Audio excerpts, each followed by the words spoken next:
নমস্কার, আপনারা দেখছেন জেলার 1 নম্বর অনলাইন ও TV channel Birbhum RC TV. আপনাদের সঙ্গে আমি শুভাশিস। শুরু করছি আজকের সংবাদ। বিস্তারিত সংবাদে যাওয়ার আগে দেখে নেব সংবাদ শিরোনাম।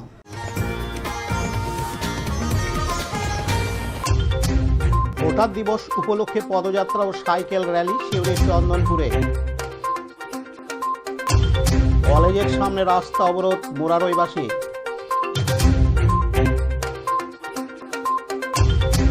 বিনামূল্যে স্বাস্থ্য শিবির শান্তিনিকেতনে।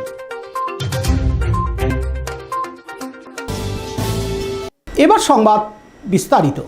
আন্তর্জাতিক ভোটার দিবস উপলক্ষে মাই ভারত বীরভূমের পক্ষ থেকে আজ রবিবার 25শে জানুয়ারি একটি পদযাত্রা ও সাইকেল র্যালির আয়োজন করা হয়।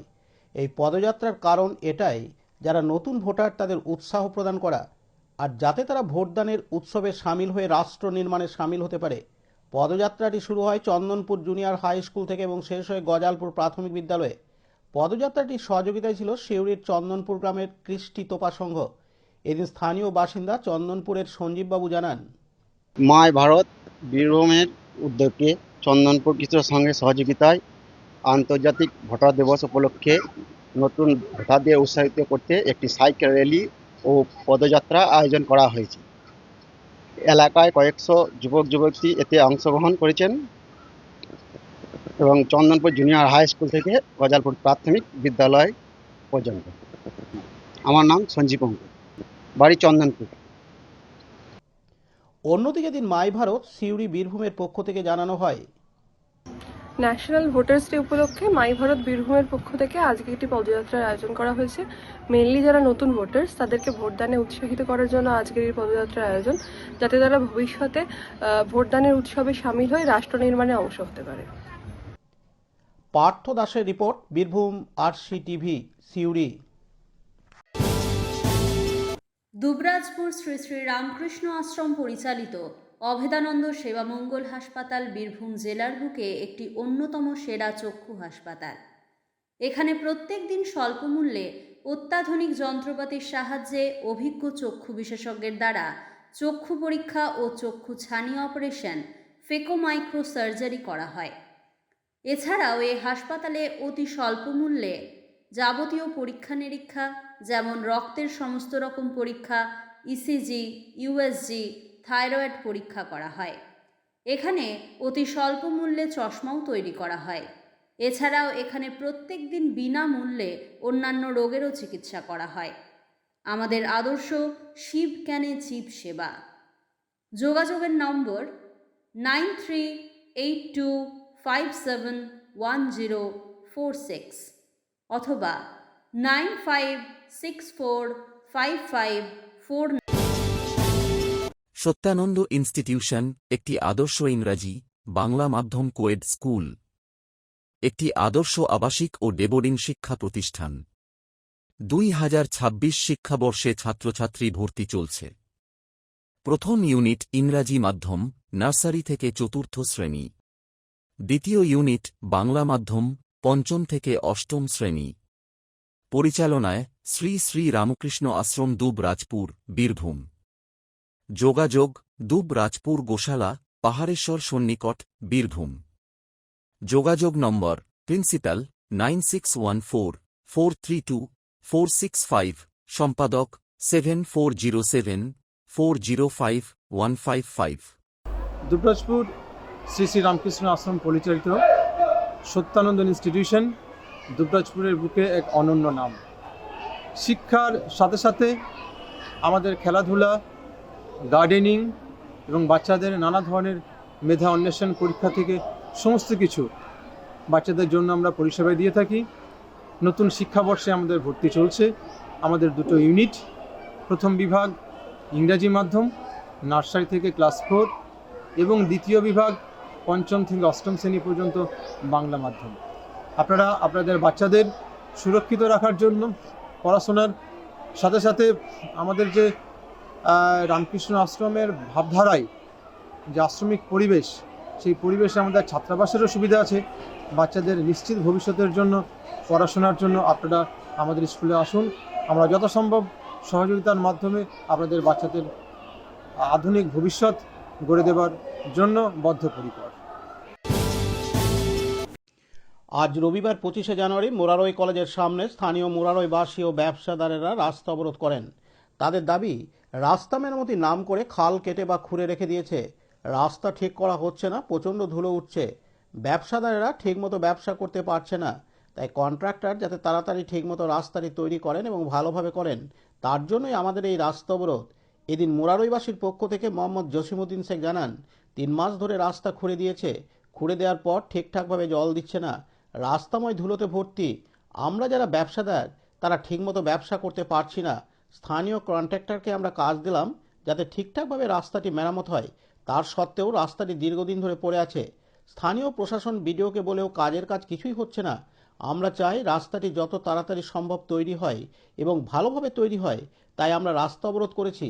এদিন তিনি আরও জানান, কি জন্য রাস্তা অবরোধ করেছেন? আমরা রাস্তা অবরোধ করেছি এই জন্য 3 মাস ধরে আমাদের রাস্তাটা কুড়ি দিয়েছে। কুড়ি দেওয়ার পর কাজ হচ্ছে না, পুরো ডাস্ট ফেলছে, ঠিকঠাক জলও দিচ্ছে না, ধুলো খেতে হচ্ছে মানুষ। 24 ঘন্টা যে ধুলোটা খাচ্ছি আমরা, এটা কি মোড়ারের কাজের কোনো উন্নয়ন নাই।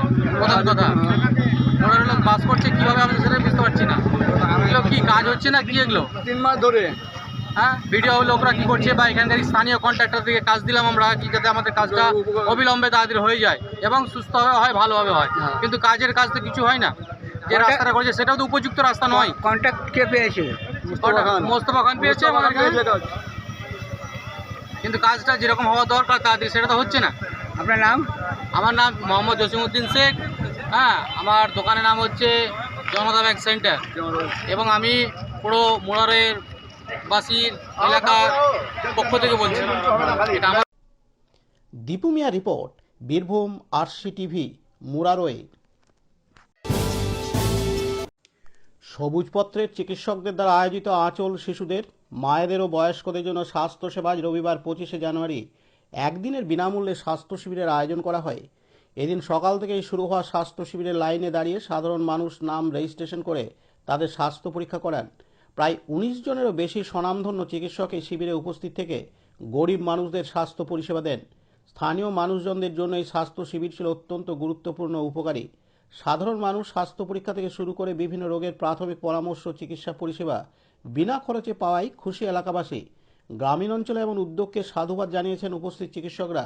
তাদের বক্তব্য, শান্তিনিকেতনের আশেপাশের গ্রামীণ এলাকায় চিকিৎসা পরিষেবা দিতে পেরে তারা খুবই আনন্দিত। যদিও এটি একদিনের প্রতীকী স্বাস্থ্য শিবির ছিল, তবে আয়োজকদের তরফে জানানো হয়েছে আগামী দিনে সারা বছর ধরে নিয়মিতভাবে এই স্বাস্থ্য শিবির চালু রাখার পরিকল্পনা রয়েছে। এই উদ্যোগ ভবিষ্যতে আরও বেশি মানুষ উপকৃত হবেন বলে আশাবাদী স্থানীয় বাসিন্দারা। এছাড়াও এদিন এই শিবিরে শারীরিক অক্ষম ব্যক্তিদের হুইল চেয়ার ও সাইকেল দেওয়া হবে বলে জানা যায়। এদিন সবুজপত্রের অধিবাসী জানান, সবুজপত্রের অধিবাসী আমরা সবাই এখানে, ডাক্তারবাবুরা আছেন 50 জনের উপর। তো এই ডাক্তারবাবুরা এবং আমরা যারা অধিবাসীরা তারা আমরা চিন্তা ভাবনা করেছিলাম যে এই অঞ্চলে তো আমরা বাস করতে আসি, বছরে হয়তো 3 বার 4 বার 10 বার আসছেন, কিন্তু এই অঞ্চলে সাধারণ মানুষদের সঙ্গে নিয়ে একটা বৃহত্তর পরিবার গড়ে তোলা, এই বৃহত্তর পরিবারটা গড়ে তুলবার জন্য একটা উদ্যোগ, যেখানে এই ডাক্তারবাবুদের এক্সপার্টাইজ যেটা সেটাকে আমরা ব্যবহার করতে পারি। সেই জায়গা থেকে আঁচল কারণ বয়স্ক মা, যারা সদ্য মা এবং যারা ছোট্ট ছোট্ট শিশু, এই প্রত্যেকের চিকিৎসাটাই হবে হচ্ছে আঁচলের মাধ্যমে। এবং কলকাতার এই ডাক্তারবাবুরা বা রাজ্যের বিভিন্ন বড় বড় প্রতিষ্ঠানে যারা যুক্ত, সেই ডাক্তারবাবুরা যারা এখানে আছেন, তাদের কাছে তো সবাই পৌঁছতে পারে না, প্রত্যন্ত অঞ্চলের মানুষেরা, তাদের কাছে ডাক্তারবাবুরা আসবে এবং তারা এই চিকিৎসার সুযোগ পাবেন। সেটার মাধ্যমে আঁচল, এবং এই আঁচলকে সাপোর্ট করতে এগিয়ে এসেছেন খুশি বলে একটি প্ল্যাটফর্ম। খুশি এই ধরনের কাজকর্ম করে থাকেন দীর্ঘদিন ধরেই। এই খুশি হেল্পিং হ্যান্ড সাহায্য করছে এবং আজকে সারাদিন ব্যাপী এই অনুষ্ঠান হচ্ছে। সকাল 8টা থেকে অলরেডি 100 জনের উপরে রেজিস্ট্রেশন হয়ে চিকিৎসা শুরু হয়ে গেছে। আমরা এক্সপেক্ট করছি 500 জনের উপরে মিনিমাম এখানে পেশেন্ট আসবেন, এটা সংখ্যাটা আরও বাড়তে পারে। বিকেল 3টে পর্যন্ত রেজিস্ট্রেশন চলবে এবং এখানে চোখ থেকে শুরু করে দাঁত, এছাড়া internal medicine, neurologist, paediatric doctors বাবুরা 2 জন আছেন, তার সঙ্গে আছেন অর্থোপেডিক এবং বাকি সমস্ত গাইনোকোলজিস্ট, তারা প্রত্যেকে এই উদ্যোগের সঙ্গে যুক্ত। যারা কিন্তু বাইরের লোক নন, তারা কিন্তু সবুজ পত্রের লোক, তার ফলে তারা এই সাত্তর গ্রাম পঞ্চায়েতের লোক, তারা এই কসবা গ্রাম পঞ্চায়েতের লোক। সুতরাং এই অঞ্চলের মানুষদের তারা আজকে ফিরিয়ে দিচ্ছেন সকাল থেকে এই কর্মকাণ্ড, এবং এই কর্মকাণ্ড একবারেই থামবে না, আরও এগোবে। তার সঙ্গে খুশি কিন্তু অনেক হুইল চেয়ারও বিতরণ করবে গ্রামের লোকেদের জন্য পরবর্তীকালে, আর তারা ট্রাইসাইকেলের প্ল্যানও করেছে। আর খুব নিডি পেশেন্ট যাদের ছানি অপারেশন করতে হবে পরবর্তীকালে, সেখানেও খুশি হাত বাড়িয়ে দেবে যাতে তাদের পরবর্তীকালে কলকাতায় বা অন্য কোথাও নিয়ে গিয়ে ছানি অপারেশন করানো যায়। সেখানে তাদের ফোন নাম্বারও নিয়ে নেওয়া হচ্ছে এবং ওষুধপত্র সবাইকে দেওয়া এখান থেকে তো সম্ভব না এবং দেওয়া হচ্ছেও না, কিন্তু যদি খুব যারা দরিদ্র, যাদের খুব দরকার, তাদের ক্ষেত্রেও খুশি নাম ঠিকানা লিখে রাখছেন যাতে ভবিষ্যতে তাদেরকে সেই ব্যাপারে সাহায্য করা যেতে পারে। একটা বিষয় যে গ্রাম্য পরিবেশকে কেন বাঁচলেন? গ্রাম্য পরিবেশকে বাঁচা নয়, বাঁচাটা হচ্ছে এমন একটা জায়গাকে, যেই জায়গাটা বোলপুর থেকে একটু দূরে, মানুষের কাছে সবসময় স্বাস্থ্য পরিষেবাটা নিয়ে বড় বড় ডাক্তারবাবুরা যারা কলকাতা শহরে বসে থাকেন, এখানে তো পশ্চিমবঙ্গে বিভিন্ন হাসপাতাল আছে, বিভিন্ন স্বাস্থ্য পরিষেবার জন্য হেলথ সেন্টার আছে, সেখানে মানুষ যেতে পারে, কিন্তু এই ডাক্তারবাবুরা তো বড় বড় হাসপাতালে যুক্ত, কলকাতা শহরেরও বিভিন্ন প্রাইভেট বড় হসপিটালে যুক্ত। তাদের কাছে তো সবাই এখান থেকে কলকাতায় যেতে পারবেন না, কিন্তু তাদের বাড়ি এখানে মানে তারা এখানকার অধিবাসী। তো তারা যদি এখানে আসেন বছরে 5 বার 10 বার, কেননা আমরা তাদেরকে ব্যবহার করব। আমি নিজেও এখানকার অধিবাসী সবুজপত্রের, আমরা ভলেন্টিয়ার হিসেবে কাজ করছি। আজকে সবুজপত্রের অধিবাসীরা প্রায় 100 লোক ভলেন্টিয়ার হিসেবে সকাল থেকে কাজ করছেন। ডাক্তারবাবুরাও আছেন, তারা মনে করছেন যে আমরা একটা বৃহত্তর পরিবার এই গ্রাম্য অঞ্চলেই গড়ে তুলব সবাইকে নিয়ে, যাদের সঙ্গে আছি সুখে দুঃখে। ব্যাপারটা তার জন্য এখানেই থেমে থাকবে না, তার জন্যই এই জায়গাটাকে বেছে নেওয়া, বাকি জায়গা বেছে নেওয়া নয়।